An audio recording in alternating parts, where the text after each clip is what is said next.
ஓம். ராதே கிருஷ்ணா. அறிந்து கொள்வோம் பகவான் நாமங்களை, தெரிந்து கொள்வோம் அதன் பெருமைகளை. பகுதி 96. இந்த பகுதியில் 103வது திருநாமத்தை பார்க்க போகிறோம். இது விஷ்ணு சகஸ்ரநாமத்தின் 11வது ஸ்லோகத்தில் வருகிறது. ஸ்லோகம் 11.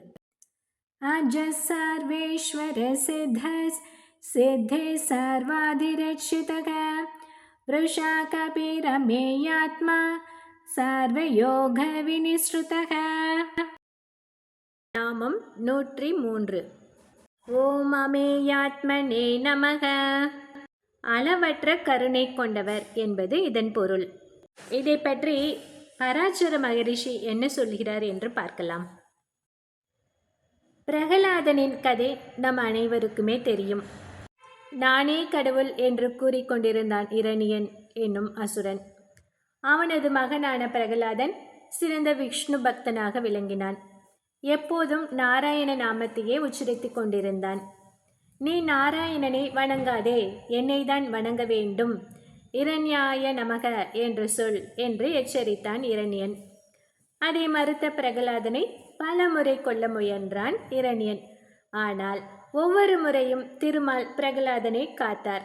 இறுதியாக உன் நாராயணன் எங்கே இருக்கிறான் என்று இரணியன் கேட்க, தூளினின் இருக்கிறான், துரும்பிலும் இருக்கிறான் என பிரகலாதன் சொல்ல, இரணியனும் தன் அரண்மனையில் ஒரு தூணை தன்னுடைய கதையால் தட்டிய போது அதை பிளந்து கொண்டு நரசிம்மர் தோன்றி இரணியனை வதைத்தார் என்பது நமக்கு எல்லோருக்குமே தெரியும்.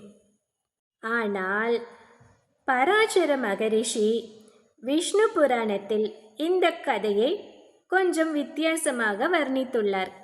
அது என்ன என்று பார்க்கலாம். பிரகலாதனை கொல்வதற்கு எத்தனையோ முயற்சிகள் எடுத்தும் தோல்வியடைந்தான் இரணியன். கடைசியாக அவனை ஒரு பாறையோடு சேர்த்து கட்டி கடலில் வீச திட்டமிட்டான். திட்டமிட்டபடி ஒரு மலைக்குன்றின் மேல் பிரகலாதனை நிறுத்தி பெரிய பாறையுடன் அவனை கட்டிவிட்டு, அடே, முடிவாக கேட்கிறேன், இரண்யாய நமக என்று சொல்வாயா மாட்டாயா என்றான். அப்போதும் பிரகலாதன் எப்போதும் போல நாராயணாய நமக என்றான். உடனே கோபம் வந்து பாறையோடு சேர்த்து அந்த குன்றிலிருந்து கடலை நோக்கி அவனை தள்ளிவிட்டான். ஆனால் நரசிம்மர் தனது இரு கரங்களாலும் பிரகலாதனை தாங்கி பிடித்தார். அவன் கட்டுக்களை எல்லாம் அவிழ்த்தார். குழந்தாய், உனக்கு என்ன வர வேண்டும் என்று கேட்டார். அப்போது அவன் என்ன வரம் கேட்டான் தெரியுமா? என் தந்தை திருந்தி நல்லவராக மாற வேண்டும், தினமும் என்னுடன் இணைந்து அவரும் உனக்கு பூஜை செய்ய வேண்டும், அவரும் நாம சங்கீர்த்தனம் செய்ய வேண்டும் என்று வரம் கேட்டான்.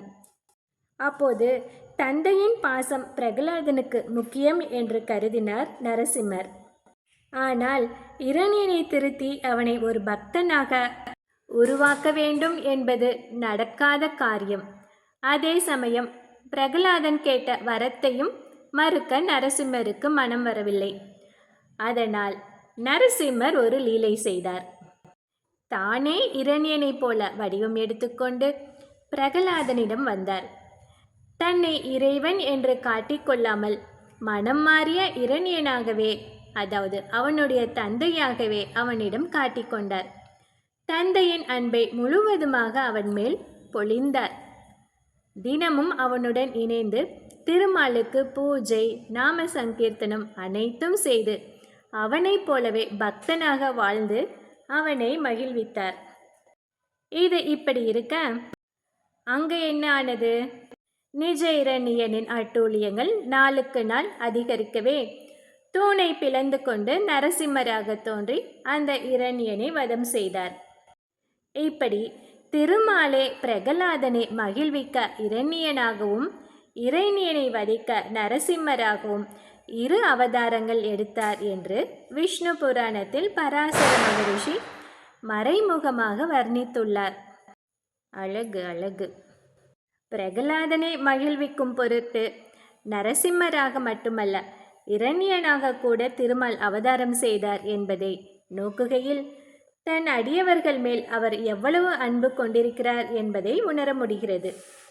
இப்படி எல்லையில்லாத கருணையை தன் அடியார்கள் மேல் காட்டுவதால் அவர் அமேயாத்மா என்று போற்றப்படுகிறார். இந்த 103வது திருநாமத்தை தினமும் சொல்லி வந்தால் பக்தர்கள் திருமாலின் அளவற்ற கருணைக்கு பாத்திரமாவார்கள். அடுத்து நாமம் 104. ஓம் சர்வ யோக வினிஷ்ருதாய நமக. இதை அடுத்த பகுதியில் பார்க்கலாம். ஹரி ஓம்.